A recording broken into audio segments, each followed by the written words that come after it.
Hello, this is Anjana for you on Kaumudy Global. The Rajyapaksas, who are Sri Lanka's most powerful family, are now in the eye of a storm. Hundreds marched to President Rajapaksa's private residence.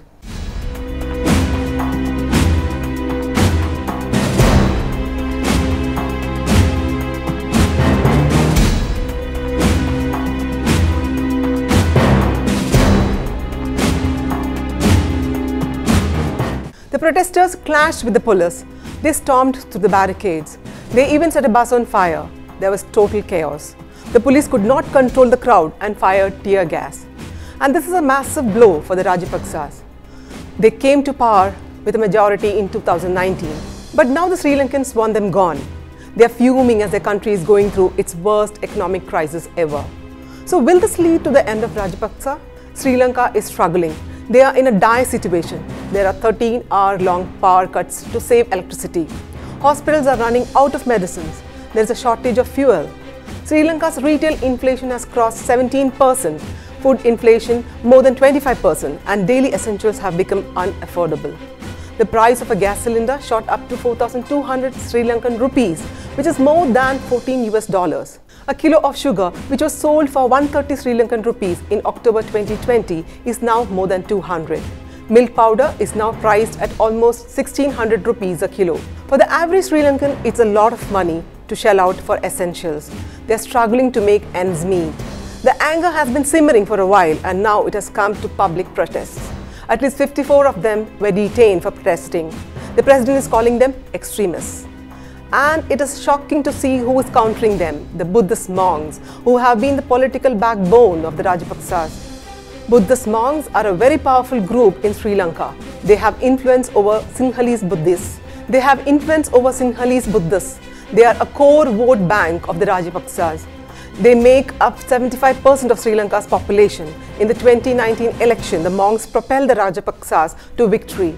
And now they sound unhappy, criticizing the government over its handling of the economy. Two monks have written a letter to President Gautama Rajapaksa, which has 14 suggestions, and one key demand is to provide relief to the people of Sri Lanka. At the center of this firestorm is this man, Basil Rajapaksa, who is the finance minister of Sri Lanka, also a brother of the president and the prime minister. He is being blamed for driving Sri Lanka's economy into the ground. In the past, he has been accused of corruption and embezzlement. His detractors call him Mr. 10%, a 10% commission for every project. This was part of a WikiLeaks report based on a US diplomatic cable from 2007, where the then American ambassador to Sri Lanka wrote about Basil Rajapaksa. Embassy contacts say Basil has no close advisors and more enemies than friends in Sri Lanka because he makes a habit of trying to buy people. Basil worked for the Ministry of Mahaveli Development, where he earned the nickname Mr. 10% for demanding a 10% commission on every project. Basil continues to be accused of significant corruption in his current position. This is what the US ambassador wrote back in 2007. Now the same man, Basil Rajapaksa, will lead the bailout talks. Reports say he will travel to Washington, D.C. next month. Colombo is in talks with both the International Monetary Fund and the World Bank, as it needs help from both these agencies. Its foreign debt has descended to $51 billion, and this year alone, Sri Lanka has to pay back at least $7 billion. Recently, India gave a $1.5 billion credit line to Sri Lanka to buy fuel. Colombo has now sought another credit line for $1 billion for the import of essential goods. For the longest time, the Rajapaksas has banged on China. So what is China now doing to help Sri Lanka? China has just turned its back on Sri Lankans. Colombo made two requests to Beijing. The first one was a credit line of $2.5 billion. The second one was to restructure its overall debt.